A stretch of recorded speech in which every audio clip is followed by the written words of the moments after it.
ദൈവതിരുനാമത്തിന് മഹത്വമുണ്ടായിരിക്കട്ടെ. യോനാ പ്രവാചകൻ്റെ പുസ്തകത്തിൽ നാം കൂടുതലായും ചിന്തിക്കുന്നത് കേന്ദ്ര കഥാപാത്രമായ യോനായെക്കുറിച്ചും അതിനോട് ചേർത്ത് നിനുവ എന്ന മഹാനഗരത്തെക്കുറിച്ചും അവരുടെ അനുതാപത്തെക്കുറിച്ചുമൊക്കെയാണല്ലോ. എന്നാൽ ഈ പുസ്തകത്തിൽ ദൈവത്തെ എങ്ങനെയാണ് ചിത്രീകരിച്ചിരിക്കുന്നത് എന്ന് നാം ചിന്തിക്കേണ്ടിയിരിക്കുന്നു.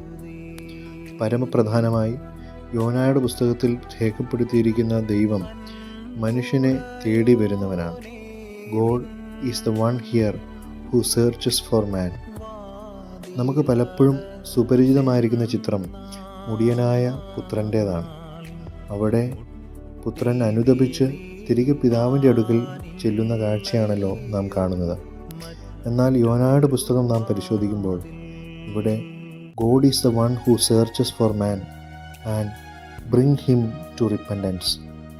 തനിക്ക് സ്വന്തമായിട്ടുള്ള ആത്മാക്കളെ അന്വേഷിച്ചിറങ്ങി അനുതാപത്തിലേക്ക് തിരികെ കൊണ്ടുവരുന്ന ദൈവത്തെയാണ് യോനായുടെ പുസ്തകം പരിചയപ്പെടുത്തുന്നത്.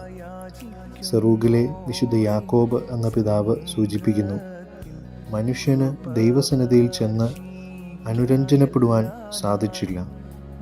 അതുകൊണ്ട് താഴെ ഇറങ്ങി അവൻ വന്ന് മനുഷ്യനുമായി അനുരഞ്ജനപ്പെട്ടു. നമ്മെ അന്വേഷിച്ച് ഇറങ്ങി വന്ന ഒരു ദൈവമാണ് നമ്മളുടെ കൂടെയുള്ളത് എന്ന ഉത്തമ ബോധ്യം നമുക്കെല്ലാവർക്കും ഉണ്ടാകണം. ദൈവം എല്ലാവരെയും അനുഗ്രഹിക്കട്ടെ.